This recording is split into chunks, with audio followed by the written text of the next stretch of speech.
در دهه زیبامنظری جماعت خرمی، مؤسسه تحصیلات میانی عمومی رقم 31 همچون یکی از بهترین مؤسسه‌های تعلیمی فعالیت می‌کند. این بارگاه علم و معرفت امروز نه تنها مکان تعلیم، بلکه مرکز تربیت، خودشناسی و پرورش نسل آینده‌ساز کشور به شمار می‌رود. من خجانبرده و حرمت‌دوی زیودین اونا دیرکتور مؤسسه تحصیلات میانی عمومی رقم 31 دهه آزادگان جماعت دهاتی شهر پنجگیر میباشم.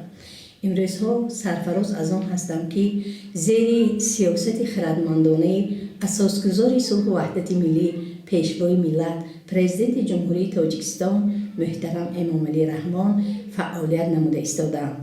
در مؤسسه مذکور 874 نفر خوانندگان از جمله 394 نفر دختران تحصیل علم دارند. 87 نفر آموزگاران از جمله 75 نفرشان زنها به آنها تعلیم و تربیت می‌دهند. 8 نفر آموزگار مؤسسه ما دارنده علایچه معارف جمهوری تاجیکستان میباشند.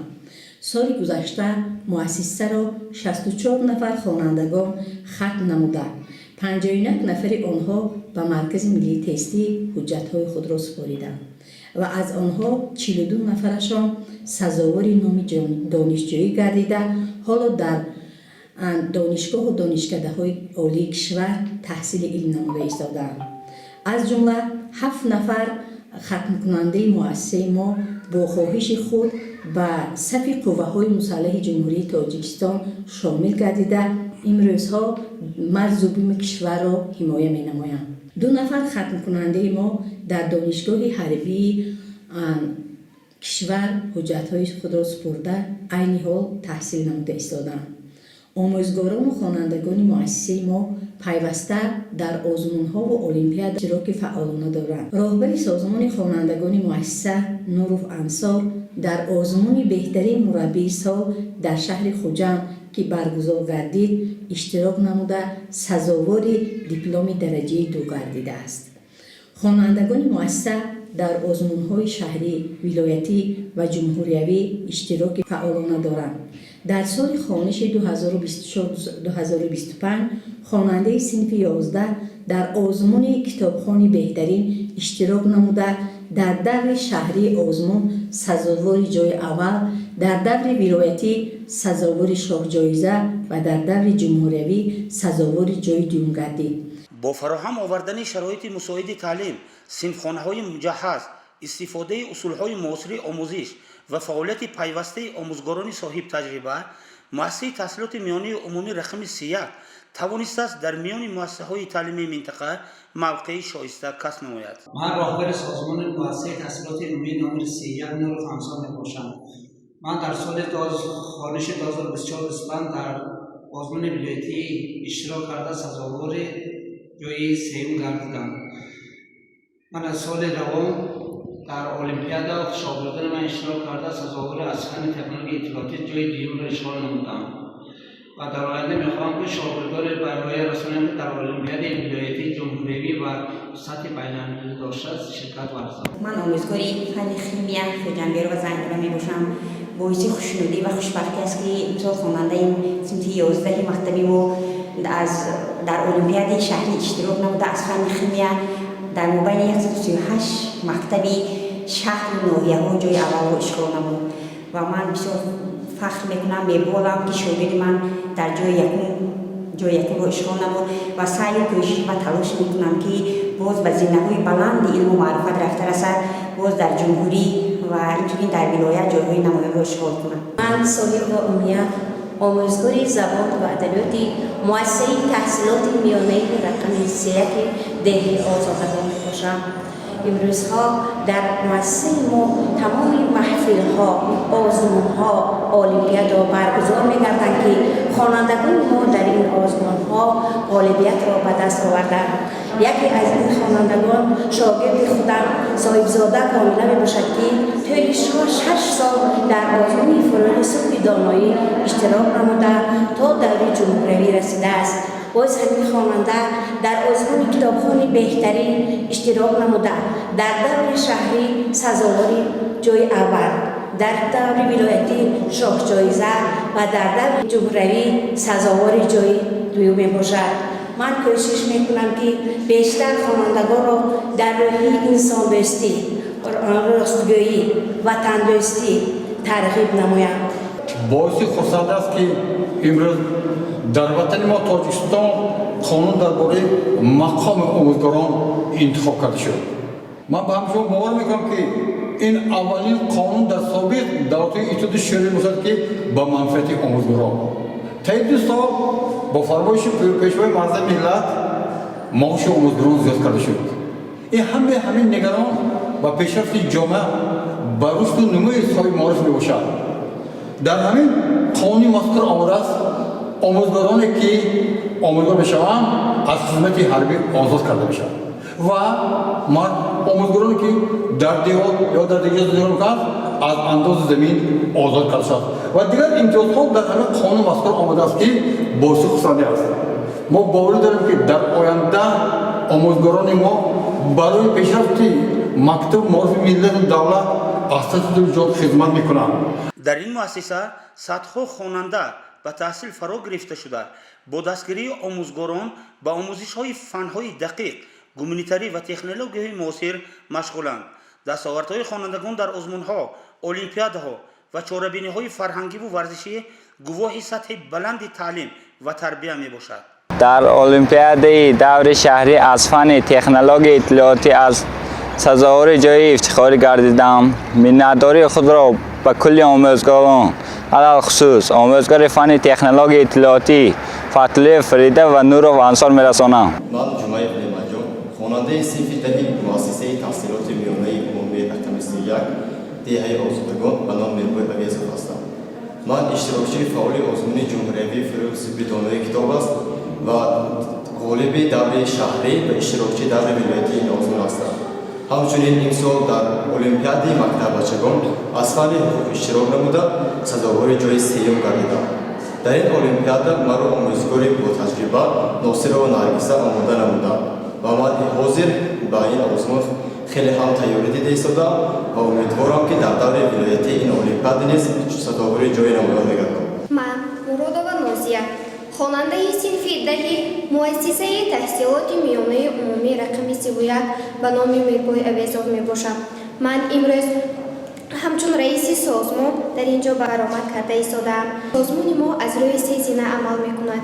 زینه اول اختران که از صنف 1 تا صنف 4 را در بر میگیرد. زینه دوم باشد وارثان سامانیان از صنف 5 تا صنف 9 را در بر میگیرد.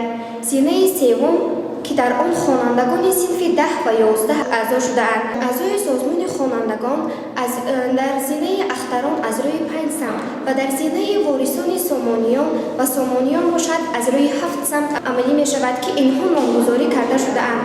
تاجیکستان وطن عزیز من، دانش طلب و بزرگی آموز، در عالم زیبایی چست و چالاکیم، ناترس و تواناییم، در عالم نباتات صلح و وحدت، غمخواری و شفقت. تشکیلات سازمان خوانندگان این تشکیلات خود اداره کنی خوانندگان می باشد که با واسطه آموزگاران، پدر و مادران برای صیقل دادن دانش خوانندگان پیش بینی کرده شده است. سلام ای پیشوا مردی خداداد، بکردی از سری نو کشور آباد، همه احسن همه خانیم تحسین، برام فرزان مادر که تو را زاد، پی حفظی وطن از خواب موندی، گهی بردیده جای عشق راندی. من جمعه سمیه خواننده صنف 8 بی مؤسسه تحصیلات میانه عمومی رقم 31 به نام میربوی اویزوف. من اشتراکچی المپیادی مکتب بچگان میباشم و در دور شهری سزاوار جای دوم گشتم. منتداری خود را به معلمم نوروف میرسانم که مرا در این جاده دستگیری کردند. تاجیکستان میکنم شکری کم و بسیاری تو، میکنم شکرانه از آذر و از آزاری تو، از تو من ثروت نمیخواهم وطن هستی بس است، با خس و خارت برابر زندگی کردن بس است. راهبریت مؤسسه در همبستگی با جماعت خرمی برای بهتر گرداندن شرایط تحصیل بلند برداشتن صفت تعلیم و جلب خوانندگان به زندگی فعال اجتماعی پیوسته کوشش به خرج می‌دهد. موضوع گذشته ما درس گذشته یعنی افاده‌های عددی دو تغییر یابنده بود. امروز دومین موضوع ما حل مثال و مسئله‌های 536 و 542. حالا من مثال را برای شما می‌فهمونم. مثال 536 یعنی در اینجا طلب کرده است که عددهای داده شده را مقایسه کنید. 6 کیلومتر بچه‌ها، این طرفش 5 کیلومتر و 900 متر است. برای اینکه ما مقایسه کنیم 6 کیلومتر را با متر می‌گردیم. 1 کیلومتر ما 1000 متر، 6 کیلومتر ما می‌شود 6000 متر است. 5 کیلومتر می‌شود 5000، بالاش 900 مونیم 5900 متر. پس ما می‌بینیم 6000 بچه‌ها کلان است چند؟ 5900. در اینجا علامت کلان را می‌گذاریم. در افاده دیگر 50 سامانی دیگرش 50 درم است. 50 درم یعنی 1 سامانی ما 100 درم، 50 سامانی ما می‌شود چند درم؟ 50,000 درم. اکنون می‌شود اینش 50 درم. یعنی در اینجا نیست ما بچه‌ها علامتی چی را می‌گذاریم؟ کلان. 50 سامانی ما از 50 درم چی بوده است؟ کلان بوده است. در مثال دیگر 537 پارچه داده شده است. مثال 537 پارچه داده شده است بچه‌ها. این پارچه ما را بر 4 حصه جدا کردیم. انا ببینید که بر 4 حصه پارچه A B S انا بعد D اینش میشود 1. گفته است که این پارچه ها رو علاهیده بچه‌ها یعنی جدا کنید. یکم پارچه A B پارچه A B، دویم پارچه B S دیگرش پارچه S D و پارچه D Y. با ما این را چنین میتوانیم که پارچه A B یا پارچه A D پارچه A S و پارچه A B گفتنم ممکن است. دیگرش بچه‌ها کنجه داده شده است. اینجا به کنجه داده شده است که کنج ها نام دارند N Y انا دیگرش P K M. در اینجا باید ما کنج ها را یعنی برای شما معین کنیم که چند تا کنج است. یعنی کنج را ما چنین اشاره کرده میتونیم. کنج N E F دیگرش کنجی میشود F انا بینید K M و دیگر رو میتوانیم کنجی N بچه‌ها K دیگرش میشود اینش P. انا همین کنج ها رو باید هر یک ما شما چکار کنید؟ دانسته توانید. در مثال دیگر داده شده است که افاده ها رو قیمتش رو حساب کنید بچه‌ها. حاصل تقسیم عددهای 800 و 400 رفته است. 800 باید کم کنید. یعنی 800 رفته است 40 باید کم کنید. کی میگه؟ 40 مراتب کم کنید. چطور میکنید؟ 800 تقسیم 40 چند میشود؟ 20 میشود. 20 رو بچه‌ها 800 باید زیاد کنید. تمام کنید. 820 میشود. دیگر افاده سوم عددهای 450 و 400 رفته است. یعنی کی میگه 450 و 400 چند میشود شومش؟ چند میشود؟ 450 و 400 950. آفرین. انا از 450 بچه‌ها 400 کم میکنید. چند میشود؟ از 450 400 را کم کنید 50 میشود. انا نگاه کنید که باید ما شما دانیم که فرق با چیکار میکنید؟ فرق باید به چیکار میکنید؟ فرق میکنید. شما باید به تفصیل برات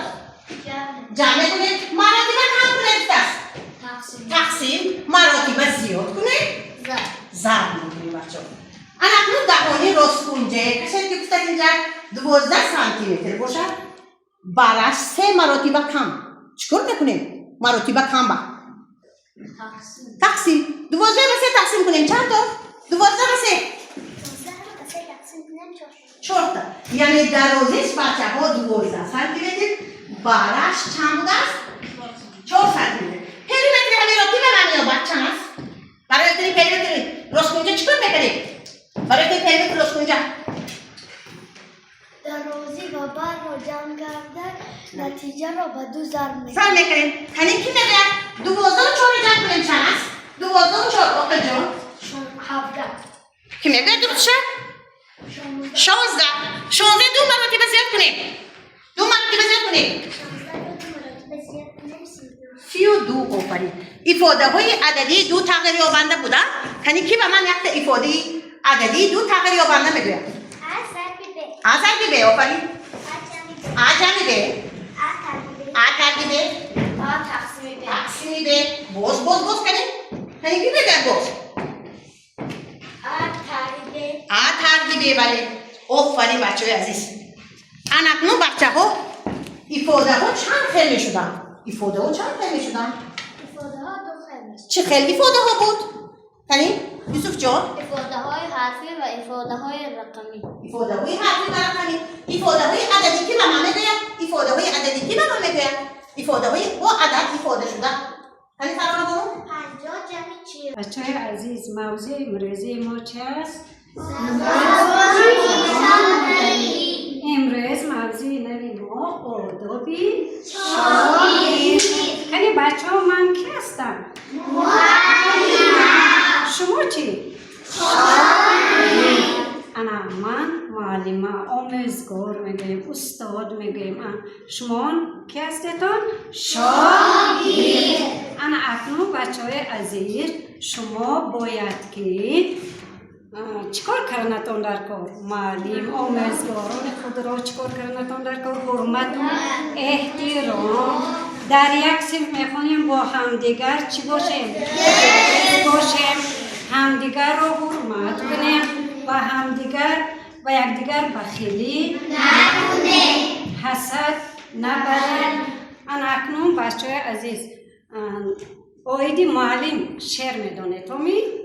یعنی کی میگوید؟ ثنا بر قلب جوشانی معلم به پیمان و به احسانی معلم چو صبحی با صفا بینم همیشه رخ تابان و خندانی معلم. یعنی باز میداند میگم کس؟ شعر به نامی نکرد آموزگار دارم در انجمن به دستت چون ته و عشق بارم بهری سپاسی خاطر دستت همه فشارم منت پذیرم از تو دائم برزگارم زین بزرگ کسی مثل پدر معلم در عالمی معانی همراه بر معلم. در تاریخ سابق اتحاد شوروی سال 1985 یک واقعه مهمی سیاسی برآمد آمد که این تشکیل و گذراندن در جامعه بازسازی دگرگونسازی در ساحه تمام ساحه مسائل سیاسی، اقتصادی، فرهنگی و اجتماعی. من سابق اتحاد شوروی خواننده مثلا با خرطه نگاه کنم یک دولتی که در تاریخ بشر یک دولت بزرگترین سیاره در دولتداری دولت اتحاد شوروی بود. دهم مارس سال 1985 خواننده ها با سر قدرتی رهبری کاتب یکمی یا که کاتب گمدلی اتحاد شوروی میخائیل گورباچوف انتخاب کرد شد.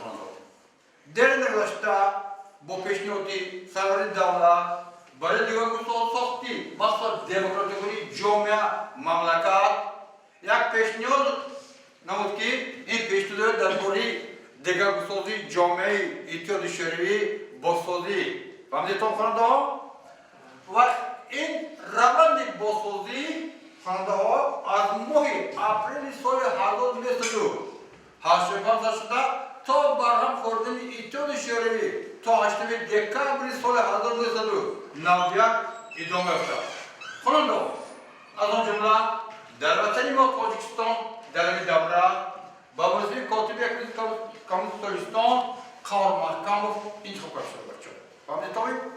اکنون بیشتر در وقت روبری کنی خانده بهتر میفهمید که یک خیشی تبارچگی یک جوربوزی یک دیگر همین طرف یک سر گفتم بسیار بوده به همین خاطر راه دادن به همین کارهای محلگرایی یا بعضی وقت جوربوزی یا که همین برای راه دادن راهبرا را از طرف خلق از طرف کارخانه از همین کارخانه کسی که در آن کار میکردن انتخاب میکردن و وضعیت تعیین نبوده کنم مثلا دیکتر کارخانه نکنه همین کارگران جمع شدن نامزدها پیشنهاد شد یک نفر کدام نامزد ارزشی باشد با وظیفه دیکتر مثلا انتخاب کرده شد بچه خواننده با ساده با منفعت تمام ساکنان اتحاد شوروی بود لیکن این بازخورده را هر کس به طور خود میفهمید و یکی از سبب‌های برام خوردن اتحاد شوروی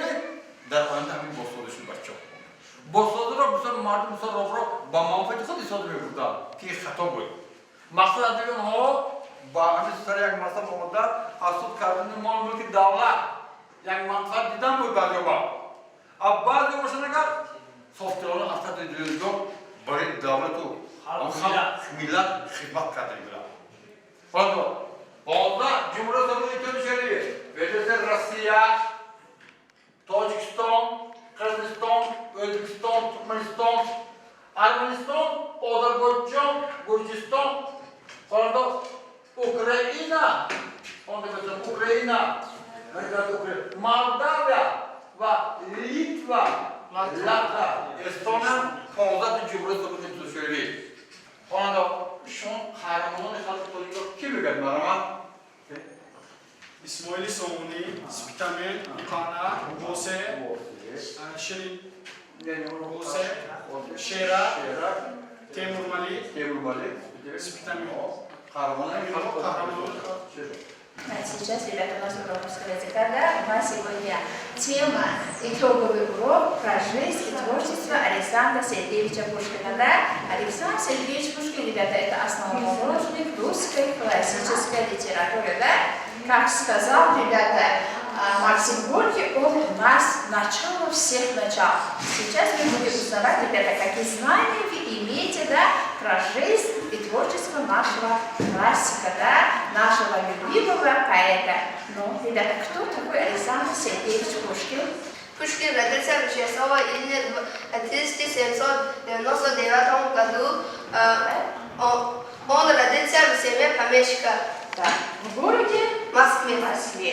Хорошо, садитесь. Александр Сергеевич Пушкин в лицее. Как он учился? Да, в лицее Пушкина. Пушкин учился хорошо в лицее.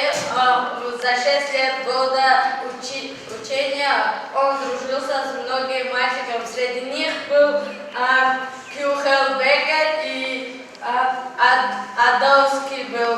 محض چنین همکاری سودمند باعث گردید است که مؤسسه تحصیلات میانی عمومی رقم 31 امروز همچون مؤسسه نمونوی و افتخاری جماعت خرمی شناخته شود. با اطمینان میتوان گفت که این بارگاه علم و معرفت در آینده نیز شاگردان بالیاقت، وطن دوست و دانشمند را به جامعه تربیت نموده در رشد ساحه معارف کشور سهم ارزنده میگذارد.